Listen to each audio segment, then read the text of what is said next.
True Crime South Africa is published in conjunction with Tiso Blackstar Group, publishers of Times Live, Business Live, Sowetan Live, and others.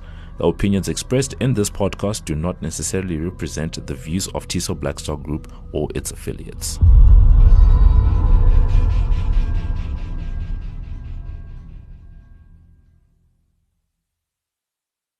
This one guy shouted, "Runaway is mad."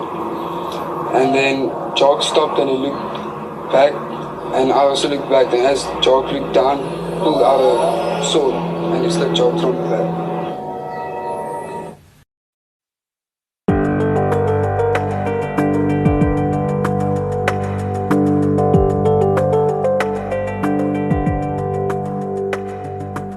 Welcome to True Crime South Africa. I'm your host, Nicole Engelbrecht, and you're listening to episode 13, The Samurai Killer. This case was suggested by listener Natalie Volhuter on our Facebook page. Thank you for your suggestion, Natalie, and also for the information you provided which contributed to the research for this episode. This case happened in 2008, and at the time, it was voraciously reported at a national and international level. It had all the makings of a sensational crime. The killer was young, the method of killing was obscure, and spoke to a fantasy of some sort. Then came the occult allegations, and the claims that heavy metal music had incited the attack. The crime occurred within the sanctity of a school, and soon comparisons were being drawn between this attack, the Columbine school massacre in the United States. In amongst this all, as often happens, the victims became names in an evidence pack, and the reality of exactly how many lives this crime impacted would only come to light almost a decade later. Let's get into the case of the Samurai Killer. The following episode may contain sensitive material including descriptions of violence, sexual assault, or graphic descriptions of injuries to victims. If you feel you may be triggered by such material, please consider this before accessing our content. To access trauma counseling or services, please see the helpline information on our show notes. On Friday the 15th of August 2008, Nick Diedrichs Technical High School in Krugersdorp held a casual day for its staff and pupils. The school is one of the oldest and most prominent in Krugersdorp and provides conventional curriculum as well as elective classes in technical, mechanical and electrical fields. The day, which was intended to create a relaxed atmosphere for pupils, would be the breeding ground for a horrifying attack that would occur in the following week. Of course, the true roots for events of this nature span many years before it actually occurs.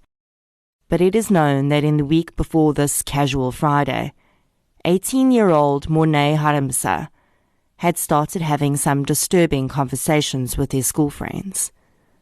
According to Mornay, he and 6 other school friends had been talking about ways they could make an impression at the school, so that other pupils would take notice of them.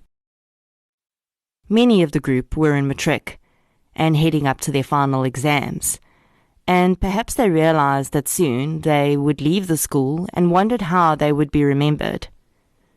It is not known who was the first to come up with the idea to launch an attack on school premises, but many would later say that the idea had always been Mornay's. That Friday, Mornay Haramsa arrived at school dressed in jeans and a white t-shirt. He carried with him a mask, which resembled one worn by the lead singer of one of his favorite bands. Mornay, as well as many of his friends, were fans of a popular heavy metal band, Slipknot. The band is known for changing up the masks they wear on stage with each album they release, and at the time, lead singer Corey Taylor had made a brown mask with dreadlocks on it, referred to as the maggot mask, part of his onstage persona. Mornay had a replica of this mask with him on that day. It is alleged that Mornay had been the first to ask the group of boys how they would go about committing a Columbine-style massacre at the school.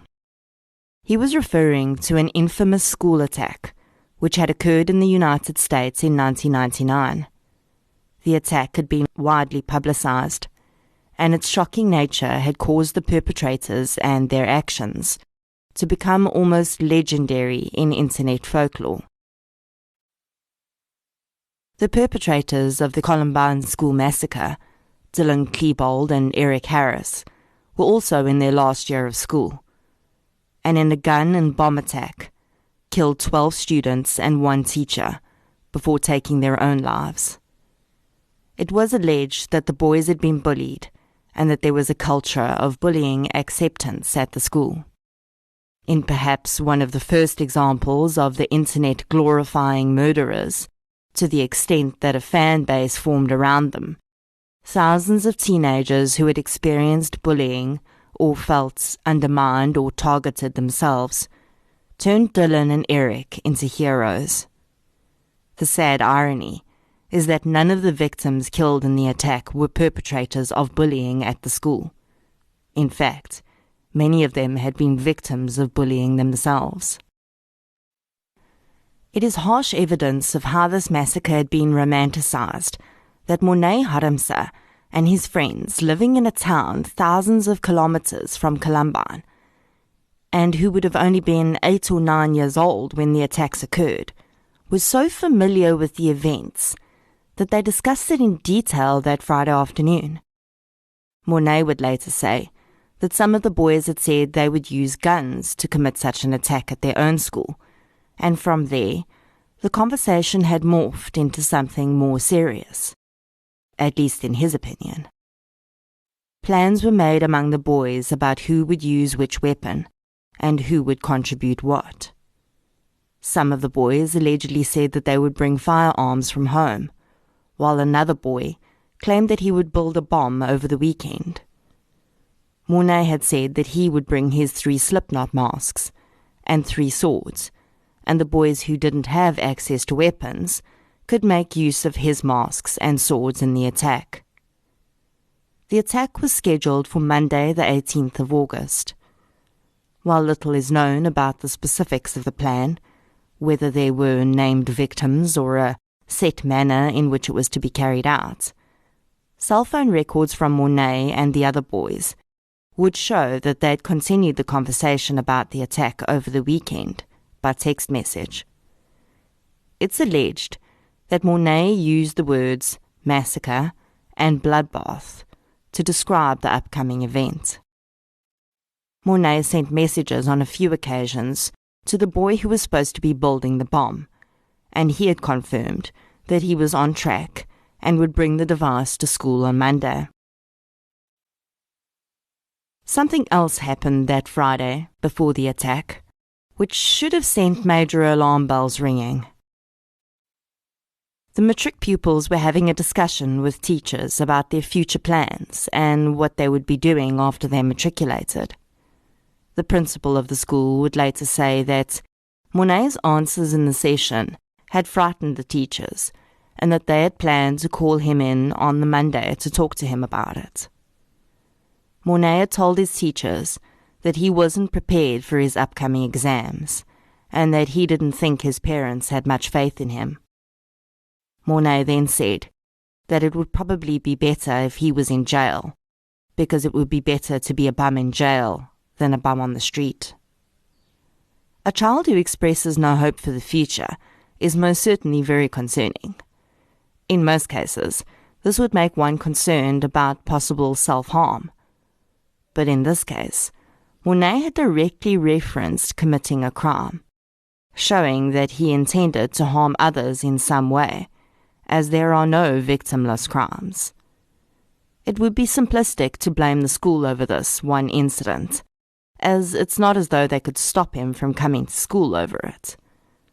I do think a call to his parents that very day would have been well placed, but it's easy to say what should have been done in hindsight.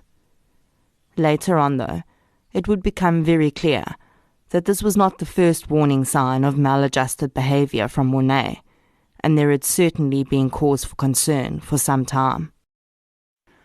We don't know how serious the other boys were about this plan, or whether they considered it to be just a fantasy.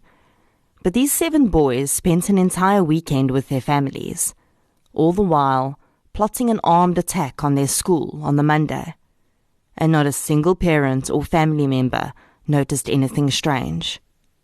The one kid was allegedly building a bomb in his house, and no one thought that was odd. Did none of these boys feel the weight of this idea pressing down so heavily on them that they felt the need to share it with someone? Or maybe they did, and that person thought it was a ridiculous teenage fantasy, or a matric prank of some sort. To be fair, those of you who've parented teenagers, or even vaguely recall being a teenager, know that the very nature of teen years can bring about a breeding ground for secrecy. Teenagers are claiming their privacy, drawing a line in the sand between their family lives and their personal lives. Many insist that their parents trust them enough to allow them to keep their bedroom doors closed. So, although it's certainly not the fault of any of those families for not having known, it is a really scary thought that this could be going on in your own house and you would have no idea. On Monday the 18th of August 2008, Mornay Haramsa left home early. His mother would later say she thought this was strange because she always dropped Mornay and his younger brother, who attended the same school, off in the mornings and collected them in the afternoons. On this morning, however, Mornay had made his own way to school. He was dressed in his school uniform, but he also had a large red bag with him. In the bag were 3 swords, 1 small knife, a sword belt, 3 masks, knee guards, elbow guards, gloves, and black paint. The masks included the same mask that Mornay had worn to school on the Friday, another which looked like a gas mask, and a clown mask. All 3 worn by different members of Slipknot. It would later be discovered that Mornay's parents had purchased the clown mask for him that weekend from a costume shop in Krugersdorp. When he arrived at school, he saw one of the boys with whom he'd plotted the attack. The boy asked him why he had the swords with him, and Mornay responded that it was for their plan. He and the other boy then went into a nearby toilet, and they were joined several minutes later by the rest of the group. For a few minutes, the boys tested the weapons, with Mornay's friend putting on one of the masks and arming himself with a sword. The bomb-making friend handed Mornay his homemade device, warning him not to pull the string because it would go off. Strangely, Mornay didn't heed the warning and almost immediately pulled the string. One of the other boys grabbed the device and threw it out the door. When it didn't go off, Mornay realized the device hadn't been real. Mornay says that he was under the impression that they were all starting to get ready for their attack. When the school bell rang, his friends all removed the masks, put down the weapons, and left the bathroom to attend the school assembly scheduled for that morning. Mornay was left alone, suddenly realizing that he had been the only one that had been serious about the plan. Instead of abandoning the plan and moving into assembly with his friends, he suited up, donning the gloves, elbow and knee guards, and applying the black face paint. He pulled on the same maggot mask he had worn on Friday and put a belt around his waist. Into the back of this belt, he slid the 2 smaller swords, and then he armed himself with the largest samurai sword and left the toilets. Some of the boys would later say that they had often seen Mornay sharpening his swords at home. Other reports claimed that the first time he sharpened them was that weekend, in preparation for the attack. Whichever one is true, we know for sure that the sword Mornay held in his hand was not the dull, decorative piece that his father had purchased for him a few years before. Mornay had transformed it into a razor-sharp tool of death. Many students reported that as they were all moving toward the assembly area that morning, they had seen Mornay come out of the toilets and laughed at him, thinking it was a prank of some sort. Sadly, Mornay was very serious about his intentions. 16-year-old Jacques Pretorius was 2 grades below Mornay. The two didn't know each other, but their paths crossed that morning. One of the last things Jacques Pretorius would have heard was Mornay Haramsa calling out to a group of passing matric girls, saying, "Hey, you want to see something cool?"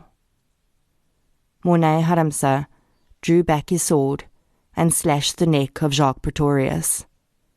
Jacques collapsed and blood gushed from his neck. Stunned friends attempted to close the wound with their hands to no avail. Mornay had severed Jacques' carotid artery, and the young boy bled out and died within minutes. Jacques' best friend had been walking with him when Mornay had attacked. He later said that at first he thought it was a joke, but then he saw the blood bubbling out of Jacques' neck. He tried to keep Jacques awake and keep him talking, but he could see in his eyes that it was too late. The young man watched his best friend die. Chaos erupted in the hallways of Nick Diedrichs Technical High School.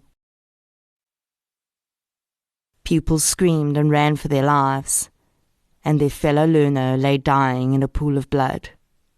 Someone yelled, "Watch out, he's lost it," while another voice shouted for someone to tackle Mornay because he'd lost his mind. Mornay continued on down the hallway, seemingly unperturbed. 17-year-old Stefan Boers was Mornay's next victim. He was struck in the back of his head and on his leg. The deep head wound would require emergency surgery to save his life. Thankfully, he survived.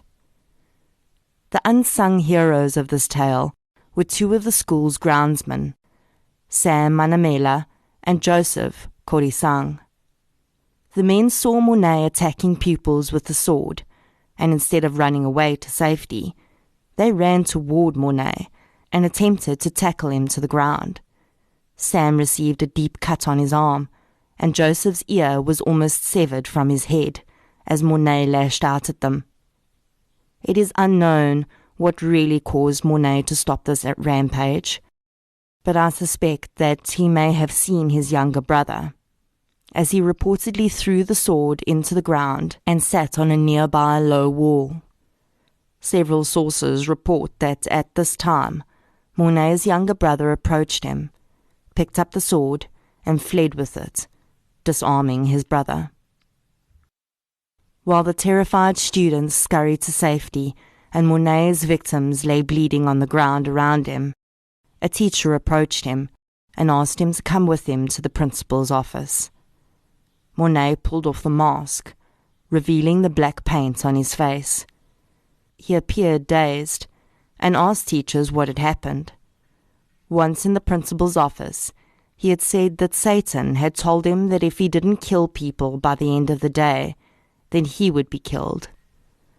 At one stage, when asked if he realized that he had killed someone, Mornay said, "I killed 3, didn't I?" The police and ambulance were called. Jacques Pretorius was pronounced dead on the scene, and Stefan Boers, Sam Manamela, and Joseph Korisang were stabilized on the scene and transported to hospital. Mornay Haramsa was arrested without incident. This is perhaps a good time to give you a physical description of Mornay Haramsa. And the word used to describe him by most people is diminutive. He is indeed shorter than most others in his age group, but he's also very thin, and he has a baby face. Honestly, in my opinion, he looks like someone whose growth has been stunted somehow. There's never been any confirmation of a medical condition behind his small stature, but if I look at his mother, father, and brother, none of them have the same tiny stature that he does. His appearance, of course, has absolutely no bearing on his crime, except perhaps in making it more shocking. The violence perpetrated by Monet would have taken a good amount of strength. Even though he sharpened the blade, it would have still taken quite a lot of force to inflict the type of injuries he did. Friends and family of Monet had said that he had fantasized about becoming a ninja for a long time. He would practice by attempting to scale walls and run on roofs. It's alleged that Monet felt that if he could become a famous ninja, then, quote, at least he would be somebody, end quote. If Monet had an interest in ninja warriors his entire life, and had done any research on ninjas or samurais, he would have likely come across the topic of tsujigiri, which is the Japanese for crossroad killing. This is a practice undertaken by ninjas in training, where they'll go to a street crossing and attack the first person they see, usually a stranger. The practice is, of course, outlawed in modern Japanese society, but it still forms part of documents relating to the training of ninja warriors. I have absolutely no idea whether Monet was aware of this, but I thought it was an interesting connection when I read about the practice while researching the ninja culture. Witnesses had reported that Monet had appeared possessed or on drugs. Many said that his pupils were very dilated, and he was behaving as though he didn't know what was going on around him. After his arrest, Monet was tested for drugs. He was clean. He was charged with 1 count of premeditated murder and 3 counts of attempted murder. As his murderer sat in jail waiting for the system to take its next steps against him, Jacques Pretorius was laid to rest the following week in Krugersdorp.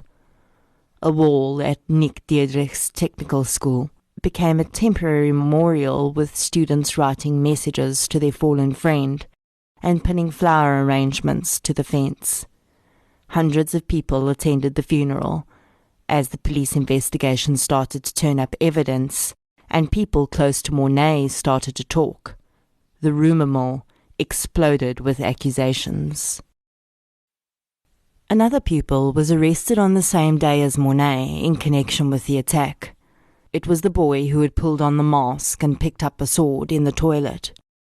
The charges were eventually withdrawn against him, as it was determined that he had done this in an attempt to reason with Monet. The boy turned state witness. When police searched Monet Harmse's bedroom, the case took a strange turn. They found what they call evidence of occult activity. Some of the items included Ouija boards, ceremonial candles, and pentagrams. Satanic panic set in very quickly. Looking at photographs of Monet's room on a documentary recently aired on television, I saw quite a few other things that weren't mentioned. There was a set of tarot cards, many cigarette lighters, rolls of packaging tape, and the so-called Ouija board was drawn by hand on a piece of cardboard with the words Ja and Nia written on it, because apparently Monet only planned on contacting Afrikaans-speaking spirits. Police also found items related to many other different practices, besides things that could be considered paraphernalia of Satanism, including books on Wicca. Besides this paraphernalia, police also found detailed drawings of the school's floor plan as well as lists of actions to be taken during the attack, with names assigned to each role. Of course, none of these items were focused on in the public's mind, and the rumor mill decided that Monet Harmse was a practicing Satanist, and he'd killed Jacques Pretorius as part of some devil-worshipping ritual. I think that you can tell by my tone how much this irritates me, and I'm certainly not discounting the existence of any type of Satanist activity, but it does annoy me that this became such a huge focus, because in my opinion, that starts to detract from the reality of where the responsibility lies for this crime. I'll get into this more later, and also how the satanic panic around this case ties into another case we've covered on this podcast. Mornay Harmse was sent to Sterkfontein Psychiatric Hospital for a 30-day assessment period to determine whether he was fit to stand trial. Franco Visser was the head supervisor of Sterkfontein's forensic department at that time and was responsible for assessing Mornay. He spoke, both in the trial and in the documentary I watched, about his experiences with Mornay Harmse. Visser said that he had initially been very confused about Mornay's state of mind. He said that Mornay had presented with some psychotic features, but he didn't have any of the hallmarks of a person suffering from a mental illness in which psychoses are present. Indeed, another qualified psychologist who had done the initial assessment of him before he was transferred to Sterkfontein had reported to the court that Mornay had been seeing ghosts who had called him to become a Satanist. Visser had been so unsettled about Mornay's real state of mind that he felt uncomfortable providing a diagnosis to the court at the end of the 30 days. So he had asked that the psychiatric evaluation be extended. The court granted the extension, and Mornay was set to be held for another 30 days. Visser recounts that when the extension was granted, he suddenly received a visit from Mornay's mother. Lisa Harmse, in his opinion, had been entirely subservient to her husband, Michiel. It was Visser's opinion that Lisa, up until that point, had only said what had been sanctioned by her husband. This all changed on the day she arrived in his office. Mornay's mother admitted to Visser that she had been concerned about her son's behavior for a long time. She said that he had a history of petty theft, and he had been known to be extremely aggressive. She described her son as having what she thought could be a criminal mind. Visser says that he realized at that moment that Mornay had been faking his psychoses for the first 30 days of his assessment. When he confronted Mornay, he admitted it, and eventually some semblance of the truth started to emerge.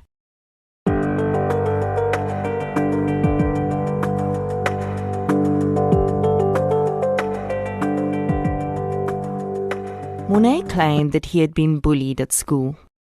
Little was ever made of this claim, though, and his own defense attorney said that he was never instructed to attempt to use bullying as a defense, nor was any evidence of bullying placed before the court.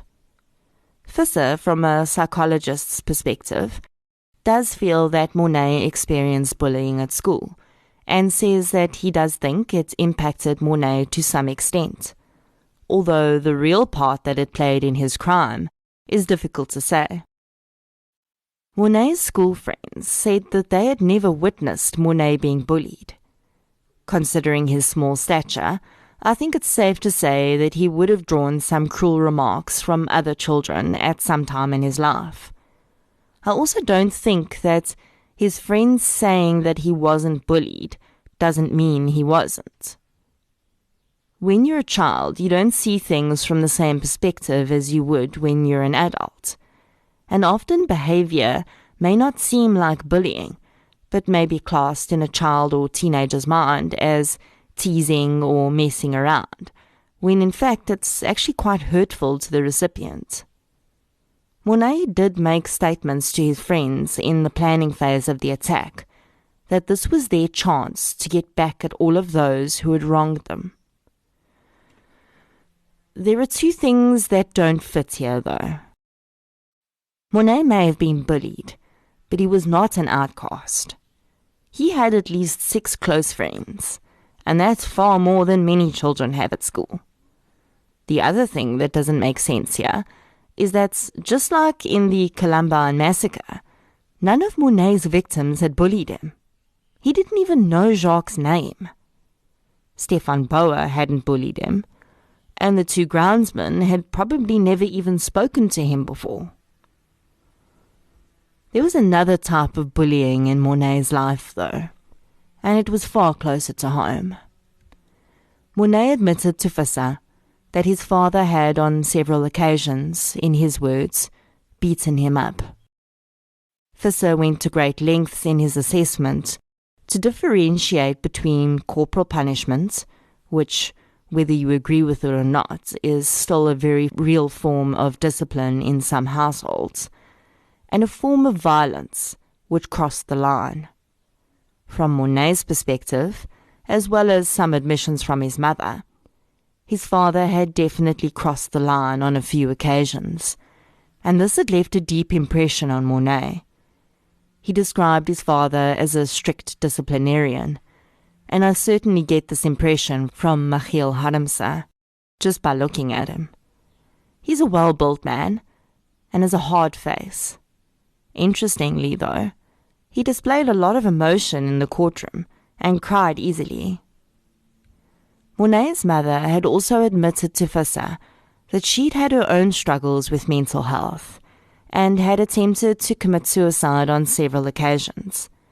She had also been hospitalized for a period after a mental breakdown.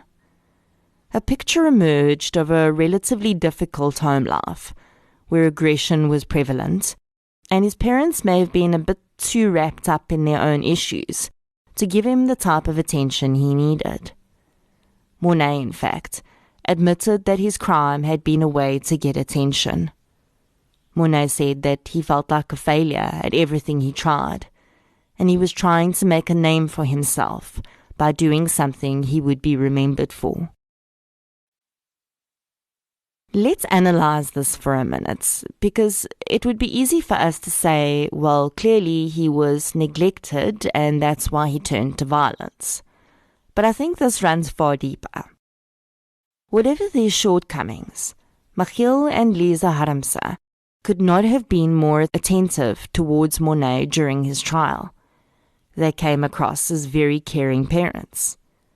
Now, if that was real is debatable, and whether it was a case of too little too late is also a question. But which parents have not sometimes got so wrapped up in their own stuff that they perhaps didn't give a child their undivided attention? Another question we need to ask is, what would Mornay have deemed sufficient attention? Some people are far needier than others, and there is no doubt that Mornay felt lacking from early in his childhood. But was this from true emotional neglect, or was it a symptom of a personality disorder of some kind? He was never diagnosed with anything, at least during that assessment. But at 18 years old, it would have likely been too early to give a definitive diagnosis anyway. I suspect that Mornay's own poor self-image, wherever that originally came from, helped fuel the narrative that he had invented. He was lonely, neglected, severely bullied, and felt as though he were unworthy and had no future. But a lot of that was curated in his own mind. It's alleged that Mornay locked his bedroom door, and his parents hadn't seen the room for months. If he was feeling so isolated, why isolate yourself even more by doing that? This also doesn't gel with the idea that his father was a strict disciplinarian. Why would a man who, according to his wife, has a deep need for control, allow his son to lock his bedroom door? We do have to view every single part of Mornay's story with the understanding that psychologist Franco Visser said that he was one of the most manipulative and calculating individuals that he had ever come across. In my mind, the fact that Mornay spent the first 30 days of his assessment pretending to experience psychoses colors almost everything else about this case with a different hue. Firstly, where did he get the idea to do that? Was he trying to get committed to Sterkfontein rather than go to jail? Was he doing it for attention? And when did the facade start? As I mentioned, witnesses had said that they believed Mornay was possessed or on drugs because he'd been behaving so oddly before and after the murders. He was all dazed and confused, asking what had happened, yet he was alert enough to know that he may have killed 3 people. Was all of that the beginning of this calculation to develop this ploy of the psychotic killer? And if that is true, exactly how far does this young man's manipulation go? Mornay was found fit to stand trial and aid in his own defense, and when asked to enter a plea, he pleaded guilty to all of the charges against him. The pre-sentencing hearing began, and Franco Visser testified for the state about Mornay's mental health assessment. He told the court that Mornay had admitted to having used drugs in the months before the murders. He had not used drugs on the weekend before, which is why he tested clean on the day. He also admitted to having attempted to start a drug lab in his bedroom. Many of the witnesses that would be called attested to having seen Mornay use drugs on many occasions prior to the murder. Visser said that he felt that Mornay had an emotional age far younger than his physical age. Visser testified to the evidence of physical violence which had occurred in the Harmse household, and stated that Mornay had become emotional and aggressive when his father had beaten him. Mornay had allegedly admitted to fantasizing about bashing in his father's head, but had never attempted to fight back because his father was bigger and stronger than him. Visser also testified that as part of his investigation into Mornay's background, he'd pulled his school file. Mornay had attended school in Krugersdorp his entire life, and he'd been at Nick Diedrichs for his whole high school career. The file should have been an excellent source of background information on his development, and considering his regressed emotional age, Visser expected to find some evidence that at least some of his teachers had picked up on this. What he found was a file filled with blank progress reports. There was nothing in the file to indicate that Mornay had ever been assessed beyond standard requirements, nor was there any proof of communication with his parents. Probation officer and social worker Annette Vergeer was also called to testify. The name may sound familiar to you, and for good reason.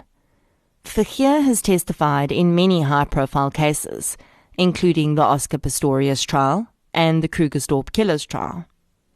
Vergeer's evidence is often controversial, and she's been accused on many occasions of being against prison time no matter what the crime. Let's be honest, our prisons are not a great place to be, and they're not supposed to be. But I also don't think that our prison system, or perhaps any prison, is truly set up for rehabilitation. And this has been Vergeer's point in a lot of these cases. Her argument is often that if someone is a first-time offender, and there are circumstances such as drug use, childhood abuse, or PTSD, that prison time does not serve the offender's best chance at rehabilitation. In some cases, I'd agree with that.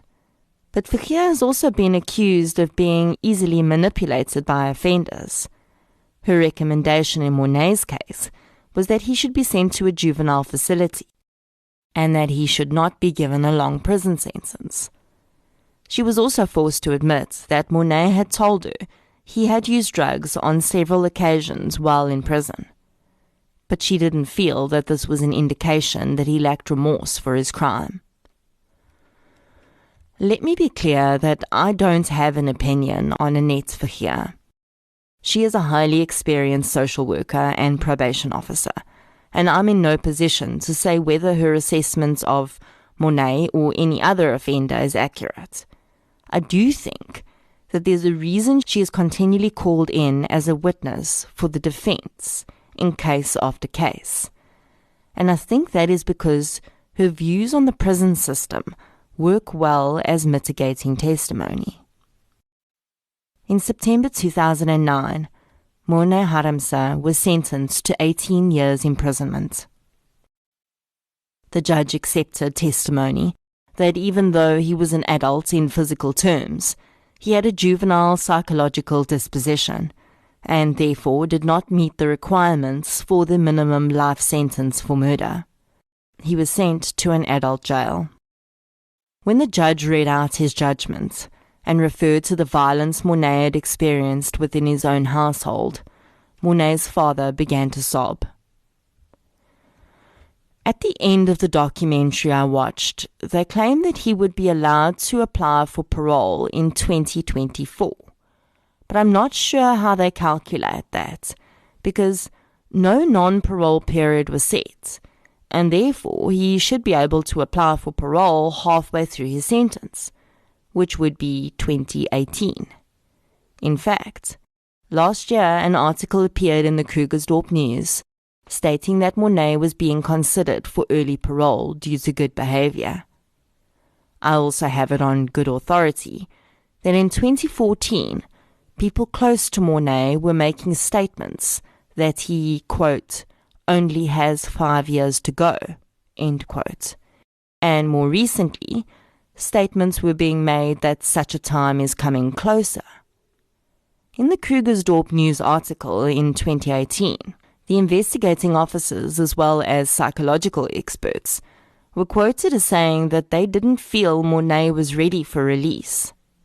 Franco Visser stated in the documentary that if and when Morne is released, he would need to be monitored carefully and given assistance to slowly move back into society. He also stated that, in his opinion, the saying, "the best predictor of future behavior is past behavior," applies very specifically to Morne.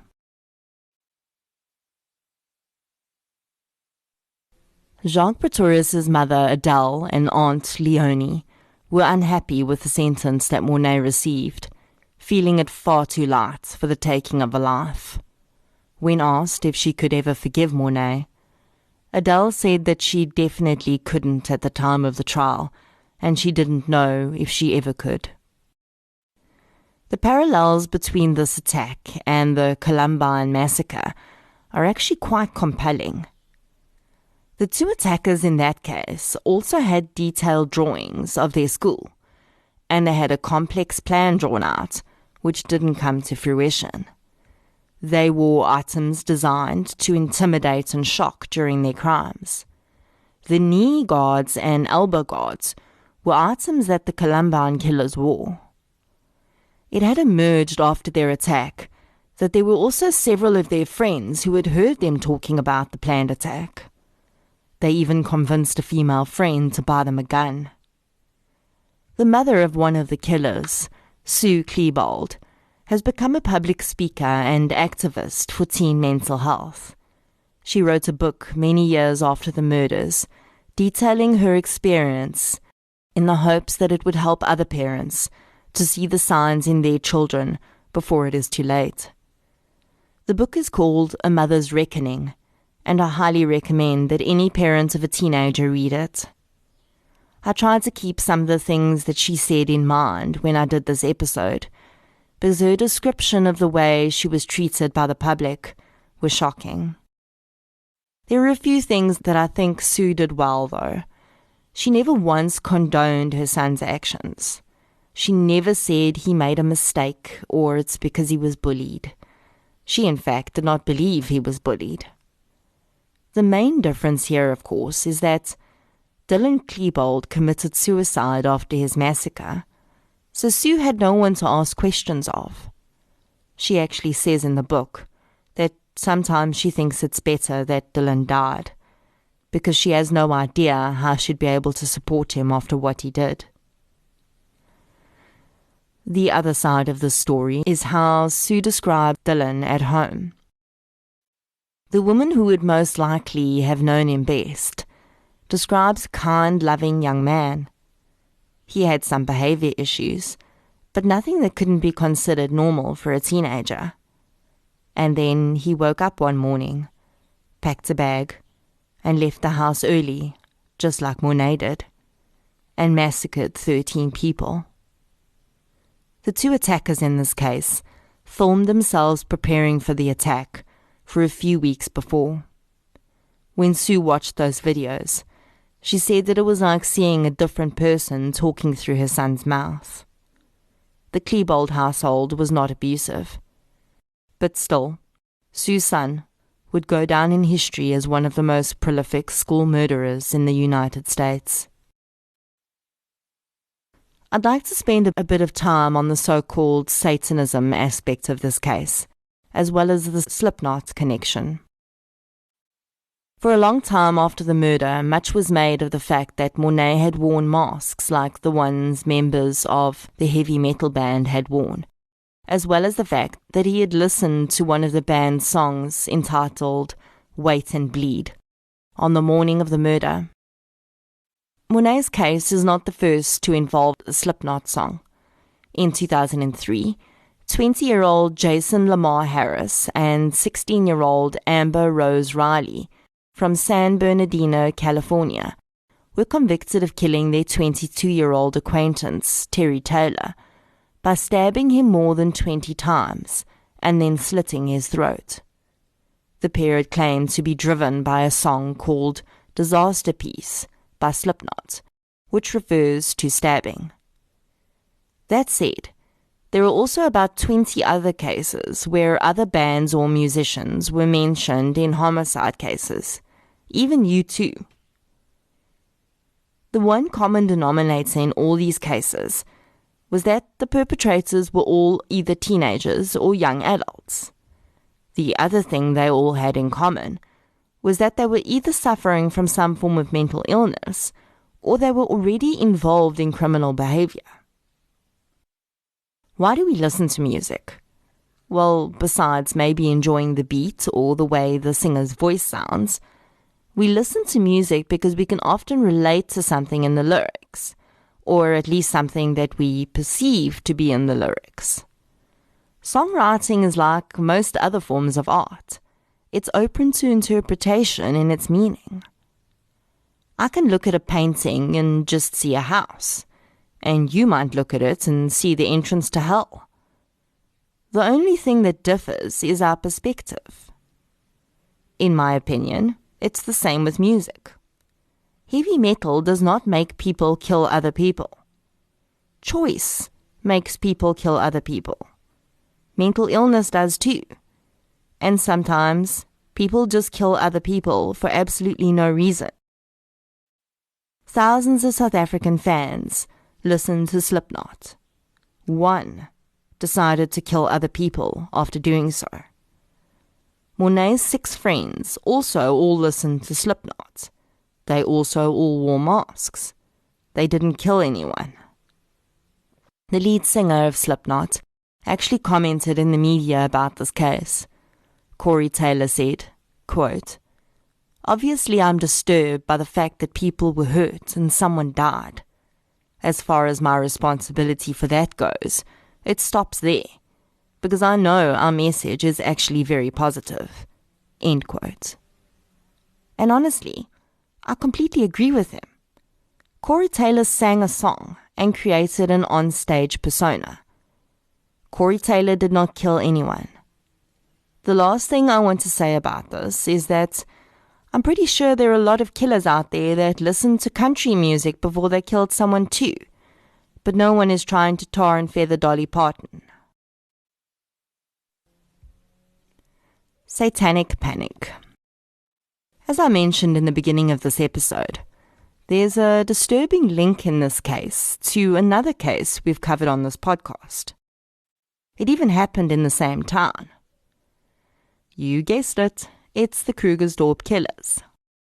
In episode 4, we covered the case of the Krugersdorp Killers, a group of people who've been referred to as a cult, although that's up for debate, calling themselves Electus per Deus. The members of this group killed 11 people between 2012 and 2016. The impetus for the killings was a falling out between the group's leader, Cecilia Steyn, and a woman called Ria Groenewald. If you followed the case, you'll remember that Ria Groenewald ran the Overcomers Through Christ movement.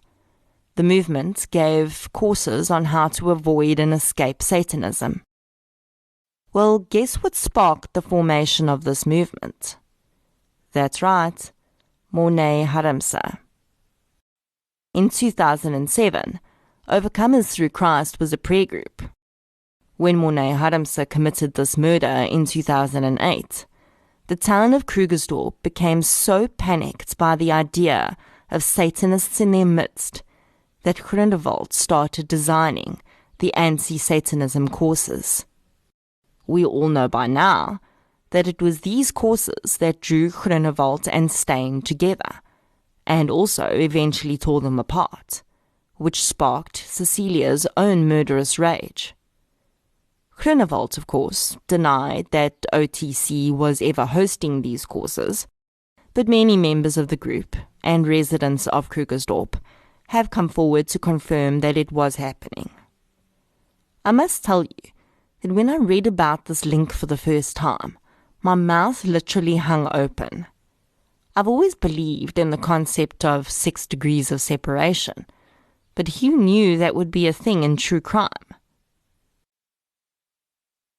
I think that this connection also speaks to the damage that can be caused by ill-informed gossip and sometimes reporting. As I mentioned earlier, there were far more items in Mornay's room that pointed to an interest in other non-traditional practices than there was satanic paraphernalia. But the word Satanist still stuck. Why? Because Satanism makes a great headline. Mornay Harmse was not a practicing Satanist. He was dabbling in a lot of different things because he was trying to find something that set him apart. His actions had nothing to do with an organized group of followers of Satanism. Now, before I get into this next bit, I'd like to insert my own personal disclaimer here. I'm extremely open-minded. There are very few things that I will discount at the outset without proof either way, because I'm not arrogant enough to believe that I know or understand everything that exists within the universe. But this isn't a paranormal podcast. This is a true crime podcast, with true being the operative word. So, just because I may state that I think the involvement of certain aspects of this case was a little ridiculous, doesn't mean I'm discounting the possibility that such things exist. I'm just saying I don't think they belong in a court of law. I didn't mention the witness that the state called during the pre-sentencing until now, as it's more relevant to this part of the discussion. The prosecution called a man called Kobus Jonker to the stand, who is also known as Donker Jonker. For information about Jonker, I relied heavily on an article published in the Star newspaper by Jacques Rousseau. For clarity, it was very much an opinion piece, but those opinions are certainly supported by fact in many places. Kobus Jonker is occasionally called to testify in cases where a reference to the occult has been made. Now, by its very definition, the word occult means involving or relating to mystical, supernatural, or magical powers, practices, or phenomena. So, essentially related to things which could be real, or they could be figments of a person's imagination. So, how does that have any bearing on a crime? Essentially, it shouldn't, because there is no occult legal defense. No court of law would allow you to have a defense which claims that someone cast a spell on you which caused you to kill someone, or rob them, or commit any other crime. So how can there be an expert for something which hasn't been proven to exist? Nor does it have any legal bearing on the prosecution or defense of a case. But still, we paid an expert to appear to testify to the possibility of the existence of something that we aren't sure exists. Okay. Cobus Jonker has done a lot of research and had many years' experience in the field of what are labeled occult-related crimes. I have no doubt that there is some psychological aspect to crimes like this that would be highly beneficial to understand from a profiling perspective. But the fact remains that it has no impact on the guilt or innocence of a perpetrator, nor in the case of a pre-sentencing hearing could it be considered an aggravating factor. Jonker's testimony in the Harmse case boiled down to the fact that Monet seemed to be interested in Satanism, but could only be described as a dabbler. Cobus Jonker's experience in this field started in the 1980s, at the height of satanic panic in South Africa, and indeed the world. The board game Dungeons & Dragons was one of the main sparks behind this at the time, and a 1997 thesis by psychologist Gavin Ivey attributed the huge surge of panic in South Africa in particular to a large population of Christian fundamentalists. I think maybe this is part of it, but I also think that another part of it is that we have our own African traditions that many of us don't understand and therefore fear. South Africa was hit so hard by the public interest in Satanism that we even had a department in the SAPS specifically dedicated to occult crimes. Cobus Jonker headed up this unit, which was created in 1992. The unit was tasked with investigating cases which had links to anything outside what are considered societal norms. According to their now defunct webpage, this includes, quote, witchcraft, Satanism, mysticism, magic, esotericism, and the like. Included in the scope of occult-related crimes are ritual muti/medicine murders, witch purging, witchcraft-related violence, and sect-related practices that pose a threat to the safety and security of the Republic of South Africa and or its inhabitants. End quote. The anti-occult unit was disbanded in 2006, and while I can see some value in having people specially trained in things like muti murders and cults, I don't know that we ever needed an entire unit for it. I also find some of the warning signs they had on their websites a bit dangerous. Basically, it was a list of things that could tell you if your child is part of a satanic cult. These included things like the child experiencing sudden gender confusion, the child displaying cruelty towards animals, the child viewing a disproportionate number of videotapes and DVDs of horror movies or heavy metal music. The child is engaged in illegal drug use and or sexual activity, depression. The child starts to wear pale makeup and or dyes hair black, and draping the hair across the left eye. There is a disclaimer above the list which states that these factors should be viewed in conjunction with other behaviors, and in isolation do not mean that your child is a practicing Satanist. It's just dangerous, though, in my opinion, to list these things that are most likely just personal choices or signs of deeper disturbance, and label them signs that your child is a Satanist. Well, to be fair, the list is actually called Warning Signs of Possible Occult-Related Discourse, but almost every single point refers to Satan or Satanism. So if we were wondering how the word occult became synonymous with the word Satanism in South Africa, this is one of the places it happened. This all might not have much meaning to anyone who hasn't been caught up in any of this, but the source of this type of panic still happens every single day under different guises. A small example of this is a message circulated around WhatsApp groups about a giant storm that is going to hit with hurricane speed winds, blah, blah, blah. You know the one I mean. It comes around every year.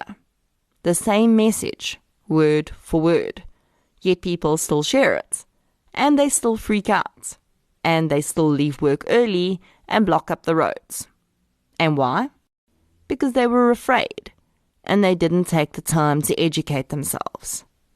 Fake storm panic, satanic panic. It's all the same. Mornay Harmse killed Jacques Pretorius. He killed him for many reasons, but none of them were supernatural. Mornay's parents were under fire in this case. They were blamed for not knowing what was happening under their own roof. After his mom admitted that she'd had suspicions about his behavior, they were blamed for not doing something about it. Franco Visser stated that, despite their suspicions about Mornay, they were still absolutely shocked when he committed murder, and I have no doubt they were. I think that the environment created by his parents certainly allocates some responsibility to them for what Mornay became, but they also raised another child, Mornay's younger brother. And he is, by all appearances, living a healthy life, with a wife, child, and gainful employment.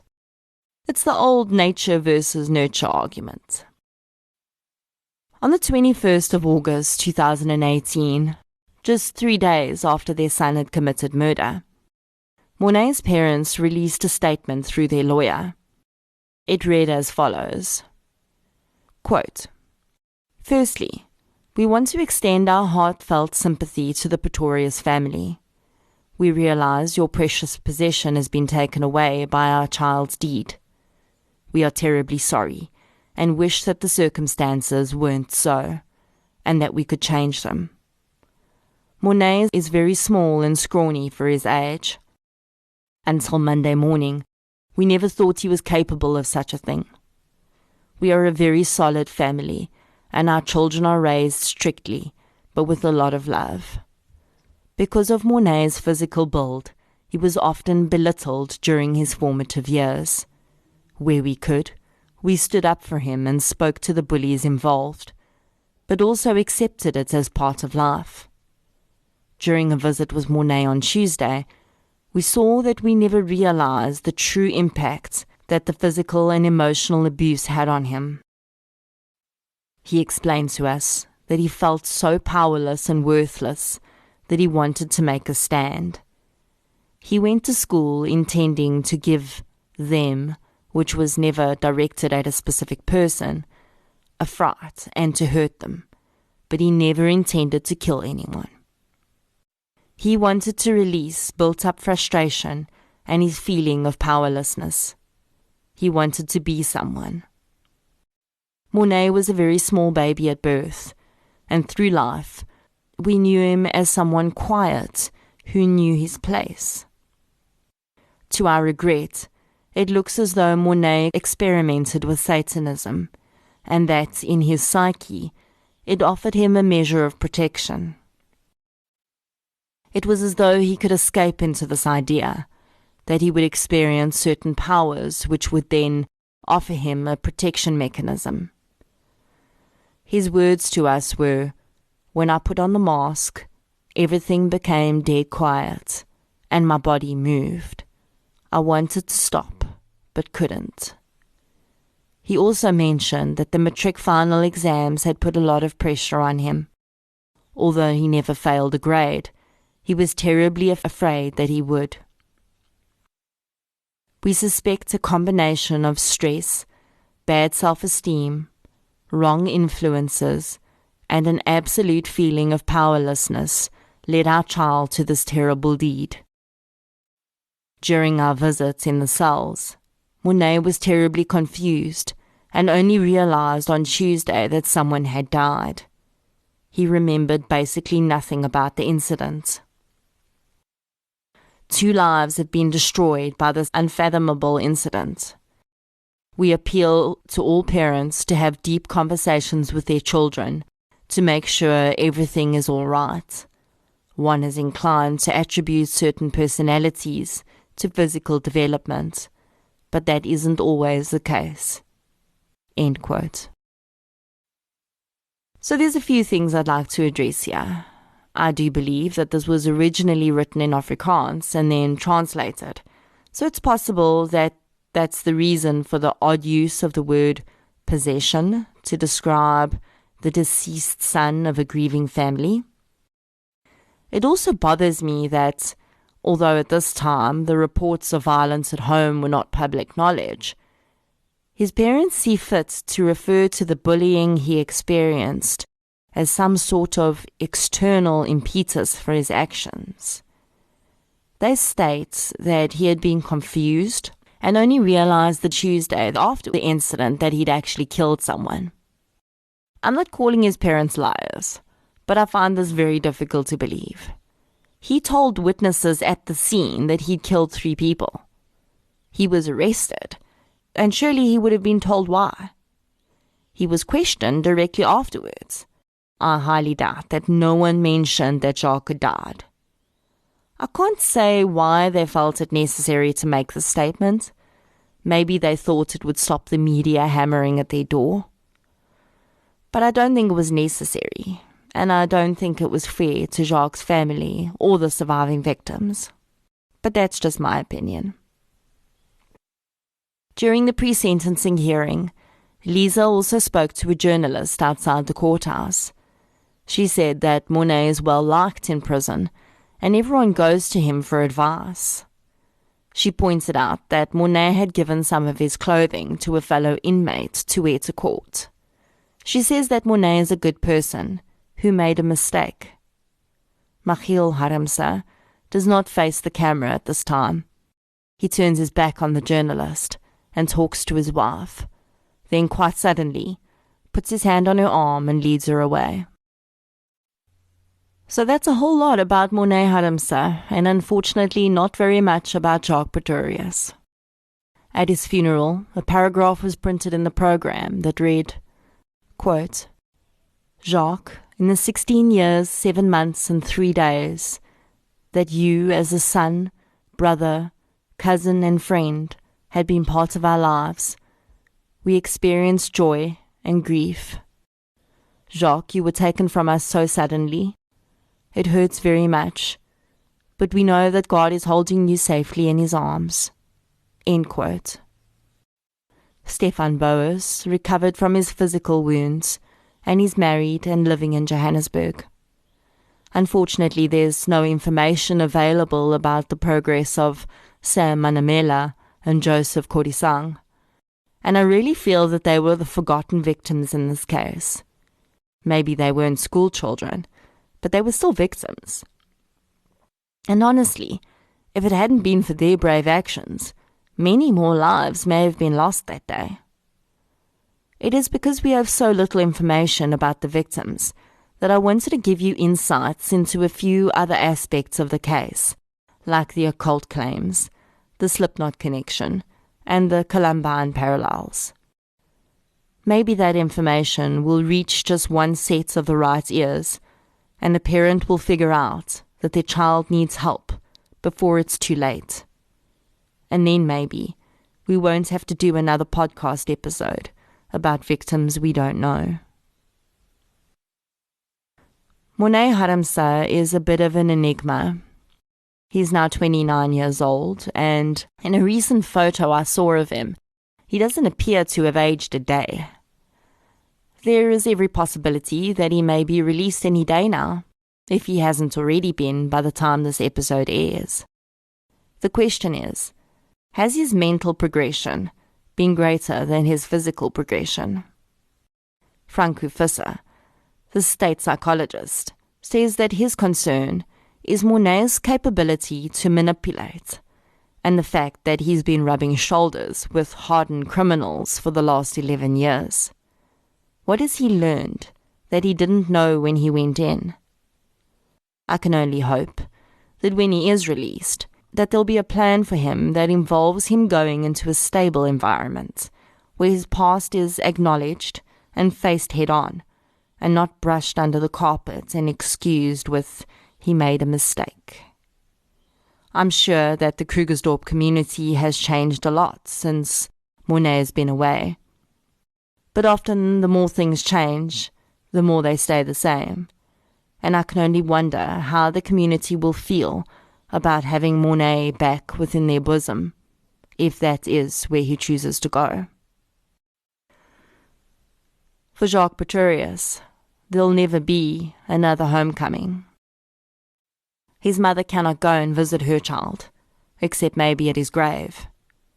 And while I'm sure the Harmse family understands this, I don't think that they, or any of us, who've never experienced the loss of a child, will ever truly understand what Adele Becker has lived with for 11 years.